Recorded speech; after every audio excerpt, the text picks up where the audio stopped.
Заклучоците од седницата изјава ќе даде претседателот Стево Пендаровски.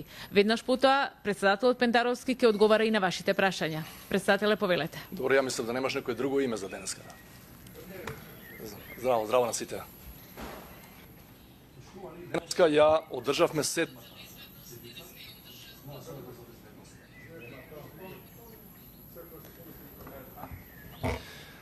Почитувани, денеска одржавме седмата седница на Советот за безбедност, на која дискутиравме за мерките и активностите во изминативе 14 денови додека траеше вонредната состојба.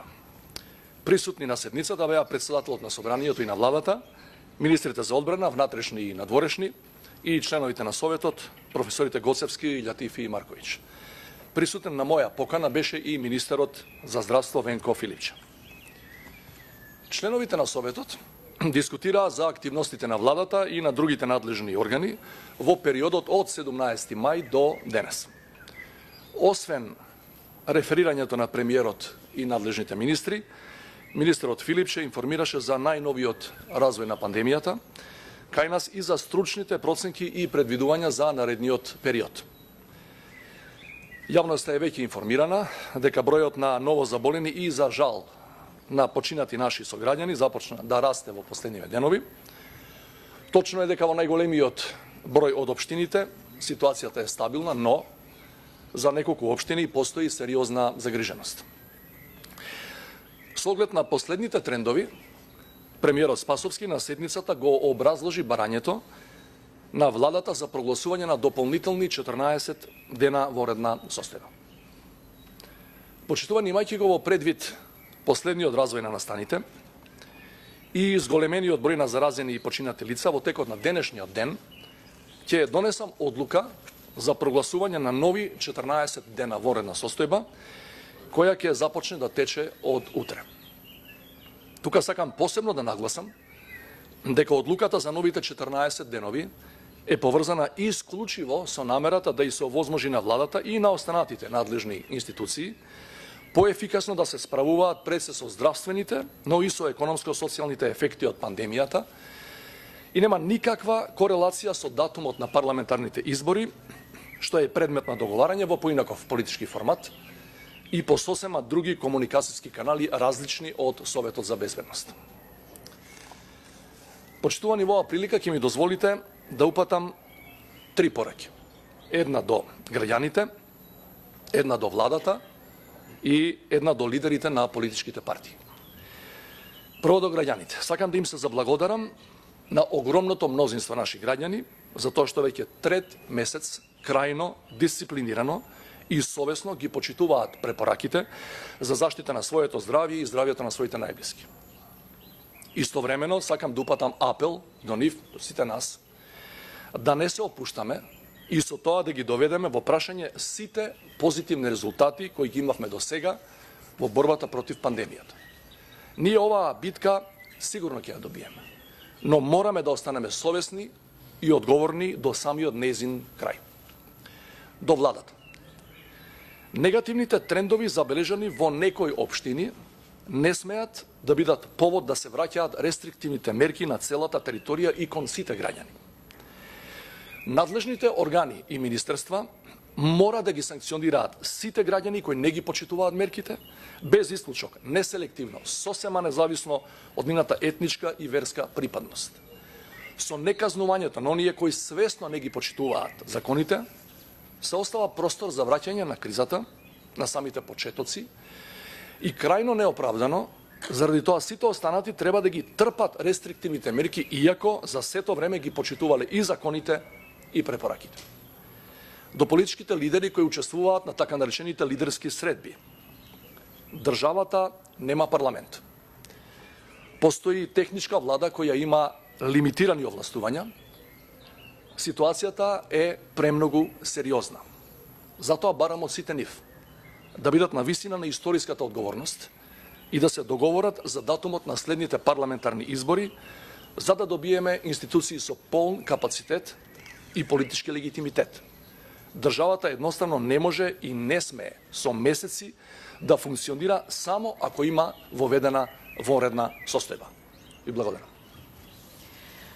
Колеги, повелете со вашите прашања, микрофоните ви стојат на располагање. Повелете.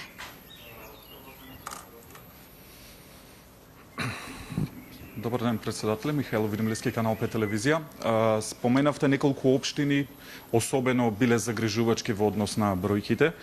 Дали станува збор за Газибаба, Сарај, Бутел и Аеродром и дали на денешната седница на Советот за безбедност се разговарало за евентуални посебни мерки да се презмат во однос на овие општини како што е ставањето во карантин евентуално? Благодарам.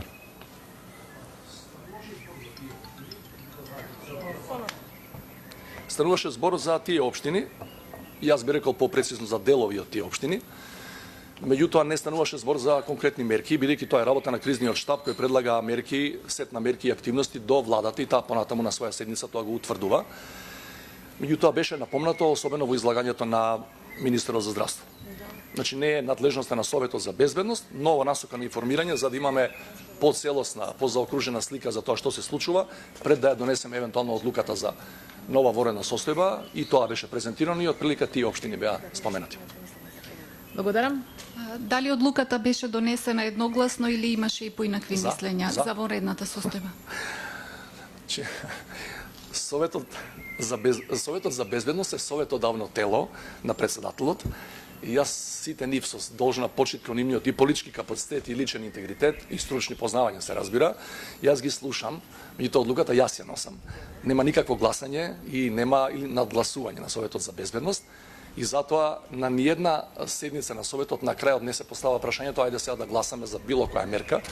Така што одлуката реков, ги сослушав сите, до крајот на денешниот ден ќе ја донесам самиот, практично веќе ја знаете, ви ја соопштив и ќе биде и формално донесена до крајот на денешниот ден за да формално почне да важи од утрената. Благодарам. Повелете дали имаат од колегите уште прашања?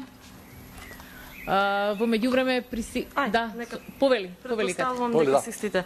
Катерина Нишкова, Сител телевизија, и покрај тоа што споменавте дека вонредната состојба ја носите врз основа на здравствените параметри и нема никаква врска со датумот за избори, сепак испративте порака до политичките лидери за повторно на некој начин да се состанат и да преговараат околу датумот.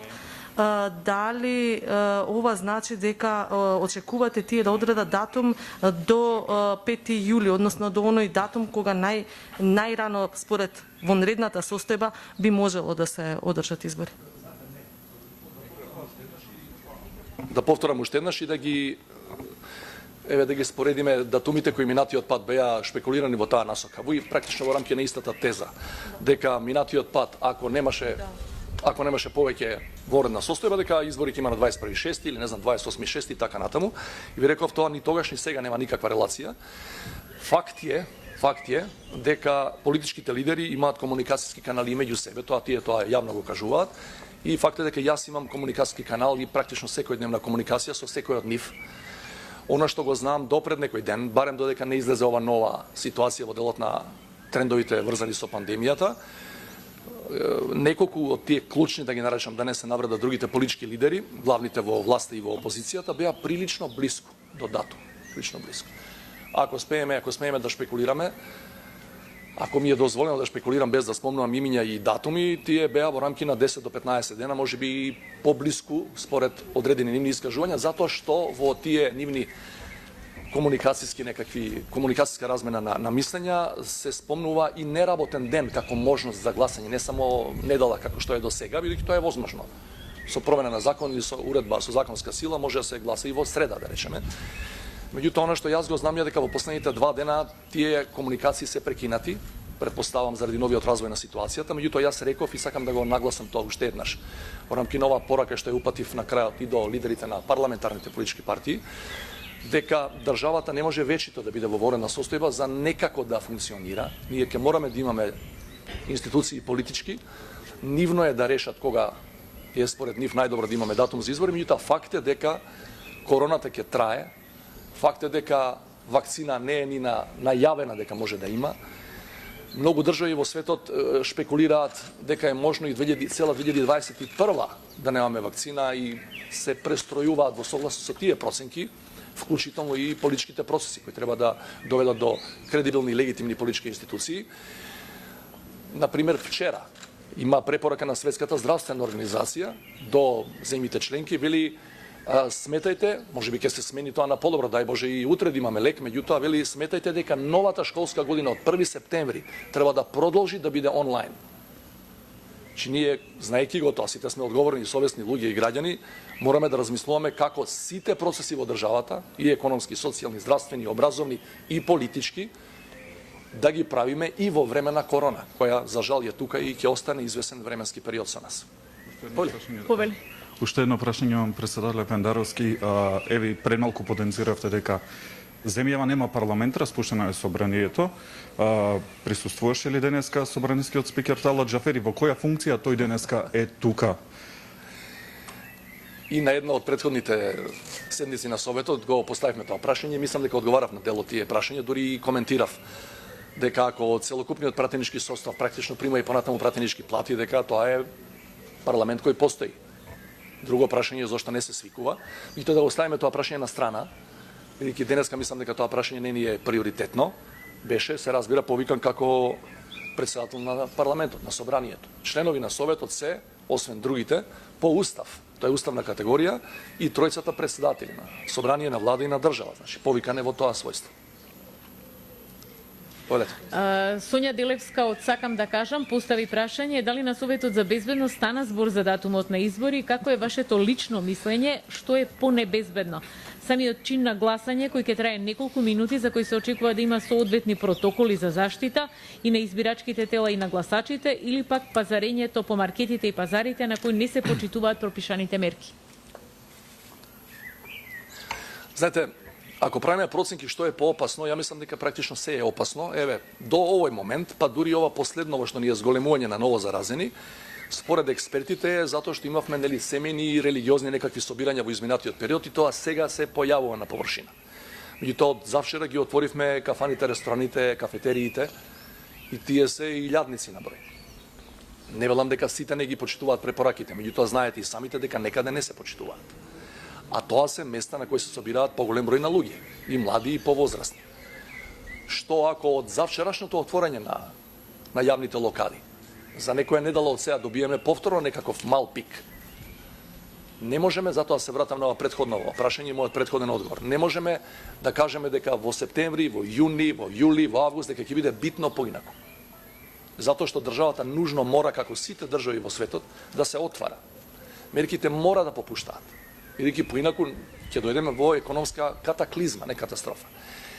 И главното прашање за сите надлежни, а пред се за одговорните политички лидери е како да направиме избори и како да ги тераме да ги водиме на соодветен начин сите битни процеси во оваа земја, како да се менажираат сите битни процеси во оваа земја покрај короната и наспроти короната, значи заедно со короната. Без тоа и илузија да размислуваме што ако не би имало. За жал и во јули, и во август, и во септември, за жал веројатно и до крајот на годината, а и потоа ќе има и ново заразени и за жал и починати. Ние мораме да научиме да живееме и да го организираме нашиот живот покрај ова или во рамките на оваа пандемија. Тоа е, нема друго.